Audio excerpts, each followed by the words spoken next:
একটা মেয়ে যখন প্রেগনেন্ট হয় তাকে শুনতে হয় যে মেয়ে হওয়া ভালো নয়, ছেলে হওয়া ভালো। হ্যাঁ হ্যাঁ, এরকমটা আমাকেও শুনতে হয়েছিল। যখন 7 ভক্ষণ হয় তখন তো আবার অনেকে বলেছিল যে মেয়ে কোলে নিয়ে খাবি না, তাহলে হচ্ছে মেয়ে হবে। কিন্তু তাদের ফালতু মেন্টালিটির কথা আমি কান দিইনি। আমার মেয়ে হয়েছে, আবার তারাই কোনো দিন দেখতে আসেনি আমার মেয়েকে।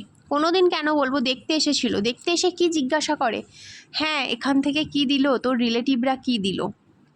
মানে তারা মেয়ে দেখতে আসেনি, মেয়ে দেখার আগে তারা এইসব আগে জিজ্ঞাসা করে নিল। আবার বলবে এইভাবে মেয়েকে মানুষ করবি, হয়তো তাদের অভিজ্ঞতা আছে, ঠিক আছে, সেটা আমি মানছি।